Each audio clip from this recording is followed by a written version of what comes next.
जय श्री कृष्ण दोस्तों। आज की इस वीडियो में हम देखेंगे किस तरीके से हम पिच फॉर्क जो टूल है इसको यूज़ करके ट्रेडिंग कर सकते हैं। ठीक है, तो ध्यान से इस वीडियो को देखना। अगर अच्छा लगे तो ज़रूर लाइक कर देना और चैनल को सब्सक्राइब कर लेना। ये एक सीखने का चीज़ है। ये जो टूल होता है ना पिच फॉर्क का, तो इसको किस तरीके से हम ड्रॉ करेंगे वो आपको ध्यान में रखना पड़ेगा कुछ पॉइंट। ठीक है, इसके लिए आपको पहले क्या करना पड़ेगा, देखो आपको कोई भी एक ट्रेंड पकड़ना पड़ेगा। यानी कि मान लो ये डाउन ट्रेंड में जा रहा है। ठीक है, मान लो ये जो है डाउन ट्रेंड में जा रहा है, तो ये एक क्या हुआ, ये जो है एक ट्रेंड लाइन हुआ। ठीक है, उसके बाद देखो ये जो है सेकंड, ये इसका क्या हुआ, करेक्शन हुआ। ठीक है, यानी कि ये ऊपर की तरफ गया इसका ट्रेंड। और थर्ड टाइम क्या हुआ, देखो फिर से इस जोन से लेके यहाँ पर आ गया। ठीक है, यानी कि करेक्शन फिर से नीचे की तरफ मार्केट आया है। क्योंकि ये डाउन ट्रेंड में था तो इसीलिए मार्केट लो और हाई बना रहा था। देखो ये एक लो है, ठीक है, और ये हाई है। तो अभी हम इसमें पिच फॉर्क टूल किस तरीके से यूज़ करें वो ध्यान से देखना। ठीक है, तो हम पहले ये जो लाइन है इसको हम डिलीट कर देते हैं। देखो पहले क्या करेंगे, हम पिच फॉर्क टूल को सिलेक्ट कर लेंगे। ठीक है, तो इसका जो ट्रेंड है हमें किस तरीके से पता लगेगा, देखो हमें पहले इसका जो टॉप होगा ना, इस टॉप को यहाँ पर पकड़ना पड़ेगा। उसके बाद ये जो लाइन है ध्यान में रखना, इसका ये जो करेक्टिव फॉर्म में गया हुआ था तो इसको हम सिलेक्ट करेंगे। ठीक है, तो उसके बाद ये लाइन जब बना, इसको हम यहाँ से लेके इसका बॉटम तक ड्रॉ कर देंगे।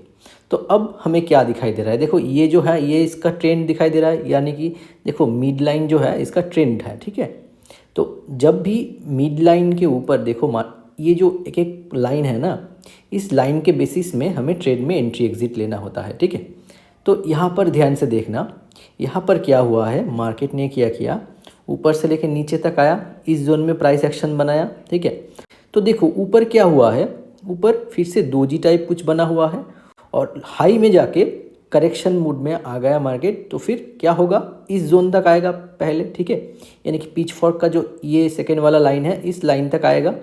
उसके बाद देखो यहाँ पर भी अगर नेगेटिव कुछ कैंडल बना तो फिर ये क्या करता है, देखो ये मिड लाइन तक आ सकता है। ठीक है, इस तरीके से हमें ट्रेड में एंट्री एग्जिट लेना होता है। सपोर्ट कहाँ पर लिया, देखो पिच फॉर्क का ये जो लाइन है मिड लाइन, यानी कि ये मैग्नेट लाइन है। ठीक है, ये मिड लाइन को सपोर्ट बना के मार्केट कहाँ तक गया, देखो पहले आप यहाँ से लेके इस जोन तक एक टारगेट कर सकते थे। ठीक है, और उसके बाद देखो ये जो बॉर्डर लाइन है इस लाइन तक एक टारगेट होगा। अभी क्या हुआ है, अभी देखो इसमें एक इन्वर्टेड हैमर बना है। तो अभी हम क्या देखते हैं, प्राइस एक्शन के हिसाब से या इस जगह पे टॉप में इन्वर्टेड हैमर बना है और मार्केट किस तरीके से जा रहा था, यहाँ पर आके लो बनाया, उसके बाद यहाँ पर एक हाई बनाया, हाई बनाने के बाद देखो इस जगह पे एक लो बनाया, लो बनाने के बाद देखो ऊपर तक ये टारगेट दिया। ठीक उसी लेवल से देखो मार्केट फिर से रिवर्स हुआ है और इस जोन तक आया हुआ है। अभी क्या हुआ है, देखो अभी हमें क्या दिखाई दे रहा है, ये जो लाइन है इस लाइन को इसने ब्रेकआउट किया। ठीक है, तो अब हम टारगेट किस तरीके से रख सकते हैं, देखो अगर हम ऊपर की तरफ ट्रेड लेंगे तो हमारा ये जो टारगेट बन सकता है इस ये लाइन। ठीक है, और डबल कंफर्मेशन के लिए हम दूसरा एक पिच फॉर्क यहाँ पर ड्रॉ कर सकते हैं। उसके लिए हमें क्या करना पड़ेगा, ये तो डाउन ट्रेंड का पिच फॉर्क है। अभी क्योंकि मार्केट यहाँ पर सपोर्ट दिखाई दे रहा है, देखो यहाँ पर एक बार सपोर्ट, यहाँ पर एक बार सपोर्ट, फिर से इस जगह पे सपोर्ट लेके ऊपर की तरफ। यानी कि अभी एक सिचुएशन ऐसा बना हुआ है कि मार्केट का जो ट्रेंड है वो अप ट्रेंड में जा सकता है। ठीक है, तो अभी हम ऊपर की तरफ एक पिच फॉर्क का जो टूल है वो ड्रॉ करेंगे। देखो तो हम किस तरीके से ड्रॉ करेंगे इसको, देखो ऊपर की तरफ बनाने के लिए हमें ध्यान में रखना है ट्रेंड को। ठीक है, देखो इसका जो ट्रेंड है पहले ऐसा गया मार्केट, उसके बाद करेक्शन कितने तक हुआ, इस पॉइंट से इस पॉइंट तक करेक्शन हुआ। ठीक है, तो हमें क्या लेना है, हमें ये पॉइंट जो है इस पॉइंट से लेके इस पॉइंट तक लेना होगा ऊपर की तरफ ड्रॉ करने के लिए। फिर इस पॉइंट से हमें नीचे का जो लो बना है उस पॉइंट तक ड्रॉ करना पड़ेगा।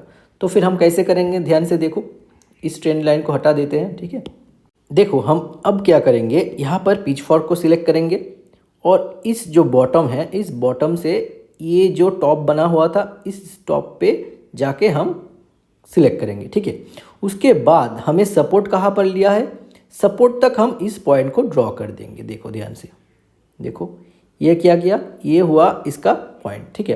तो हमें देखो क्या बना, ये ऊपर की तरफ एक पॉइंट बना, ठीक है। और ये हमने क्या किया, इसको ऊपर की तरफ यानी कि अप ट्रेंड का जो पिच फॉर्क है डे का कैंडल में हम इस तरीके से ड्रॉ कर लिए।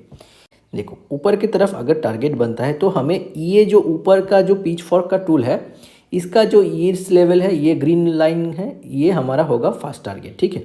इसको टच करने के बाद ही मार्केट रिवर्स हो सकता है, और इससे पहले अगर रिवर्स होता है तो फिर ये मार्केट फिर से डाउन ट्रेंड में जाएगा और इस जोन को ही यानी कि डाउन ट्रेंड का जो पिच फॉर्क का जो जोन है यानी कि ये लाइन ब्लू लाइन, ठीक है, इस लाइन को, ये जो ब्लू लाइन है, ठीक है, इस लाइन को ये टच करके बैक करेगा, ठीक है। तो मेरा जो मेन पर्पस है इस वीडियो का, आप किस तरीके से पिच फॉर्क टूल को ड्रॉ करोगे वो समझाने का, ठीक है। अगर ये वीडियो आपको हेल्पफुल लगे तो फिर ज़रूर इसको लाइक कर देना, क्योंकि ये जो पिच फॉर्क जो टूल है ना बहुत इफ़ेक्टिव टूल है। आप चाहो तो इसमें अगर एक बार इसका जो ड्राइंग करने का जो तरीका है आप लोग अगर सीख गए तो फिर ट्रेडिंग में बहुत हेल्पफुल होगा ये टूल, ठीक है, आप लोगों के लिए। क्योंकि अगर आप स्कैल्पिंग भी करते हो वहाँ पर भी अगर कुछ 5 मिनट्स में ऐसा तरीके का पिच फॉर्क का जो टूल ड्रॉ करने का जो जोन होता है, तो आप एक एक जोन से लेके एक एक जोन तक आप टारगेट सिलेक्ट करके आसान तरीके से प्रॉफिट कर सकते हो, ठीक है। आशा करता हूँ आपको अच्छा लगा, सीखने को मिला कि किस तरीके से आप ये पिच फॉर्क जो टूल है काम पे लगाओगे, आप ट्रेंड में डाउन ट्रेंड में किस तरीके से आप पिच फॉर्क को ड्रॉ करोगे, ठीक है। टारगेट लेवल कहाँ तक होगा और हमारा एसएल लेवल कहाँ तक होगा, ठीक है, ये आपको आशा करता हूँ समझ में आ गया है। तो फिर वीडियो अगर अच्छा लगे तो ज़रूर लाइक कर देना, चैनल को सब्सक्राइब कर लेना। आज के लिए इतना ही, फिर मिलेंगे नेक्स्ट वीडियो में। Thank you so much for watching this video guys.